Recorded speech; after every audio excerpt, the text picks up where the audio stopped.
Hello, hello, hello, everyone, and welcome back to the recipe of the week. Announcements: make sure you get your quick scrub and make sure you share this message. We are in a world of hurting people. Your friends, your coworkers, your family, share this message to encourage someone. I want to talk about heart matters again today. Last week I talked about heart matters. I want to talk about heart matters again today.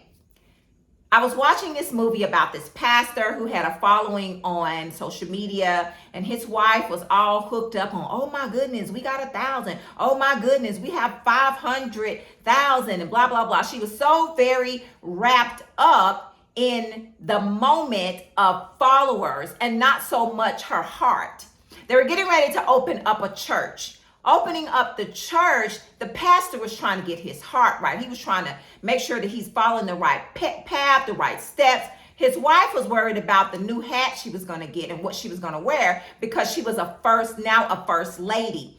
So she was so concerned about her appearance that she skipped over, get your heart right. Make sure your heart is postured right so you can effectively minister to the people. So I thought about 1 Samuel chapter 16, and I'm reading NIV version today. The opening up of 1 Samuel, Saul was rejected as king, and Samuel was in mourning. He was mourning about the fact that Saul was no longer the king. And I'm paraphrasing, read it for yourself, paraphrasing using my spiritual imagination. Samuel, get over yourself. Saul is no longer the king. I need you to get up, take a sacrifice, and get on down to Bethlehem, find Jesse's house, and anoint the next king. Well, a little fear came up on Samuel.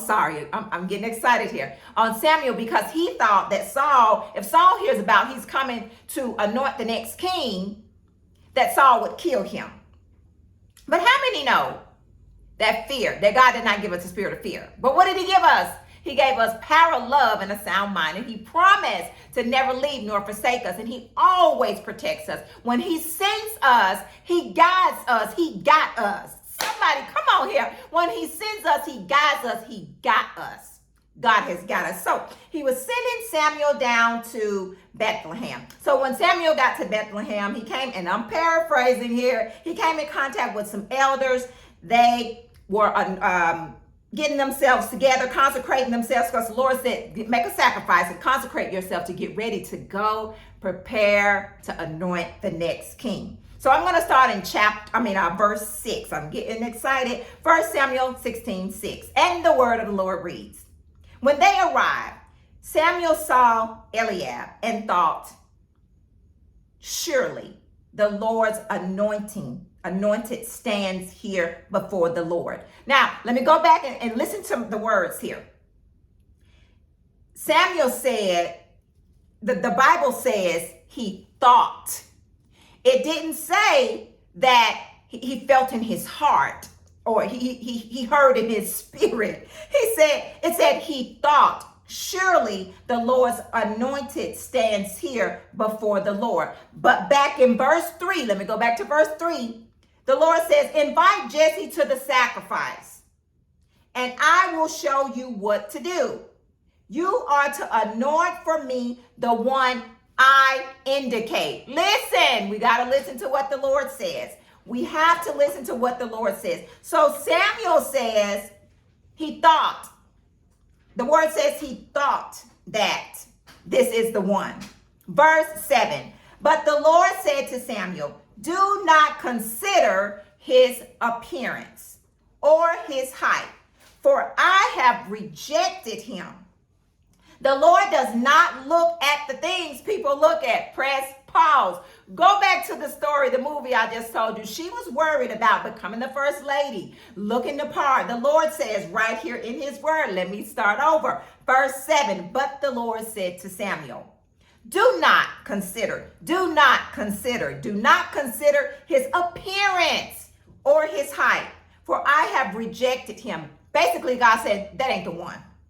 The Lord does not look at the things people look at. Ain't nobody looking at your hat, first lady, or your clothes. They're looking at your heart. People look at the outward appearance, but the Lord looks at the heart. Come on, Holy Ghost. Come on, somebody. He looks at our hearts. I said last week, Lord, help us. Clean our hearts, purify our hearts, because we can see better. We can hear better. In the beginning of the story, Saul was in mourning. When you're in mourning and you're all emotional, you cannot hear straight. You cannot make sound decisions. So here Samuel goes, clocking on down to Bethlehem, and he's looking at the first one that looks good. God is not looking at your hairstyle or your fancy dress or your new shoe. He's not. He's looking at our hearts. He just said it right here. The Lord does not look at the things people look at. He's looking at our hearts. Verse 11, I'm skipping down a little bit, because Samuel went from son to son. He saw the first son and he looked handsome. He was tall in stature and he thought that was the one. Verse 11 says, so he asked Jesse, this is Samuel talking, are these all the sons you have? There is still the youngest, Jesse answered. Jesse, which is David's father.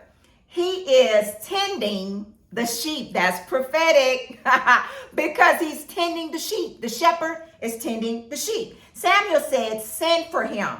We will not sit down until he arrives. See, you don't sit down until the king comes. Come on, somebody. You do not sit down until the king comes. Verse 12. So he sent for him and had him brought in. He was glowing. Listen at the words. He was glowing with health and had a fine appearance and handsome features. Then the Lord said, come on, somebody. This is a word for you. Rise and anoint him.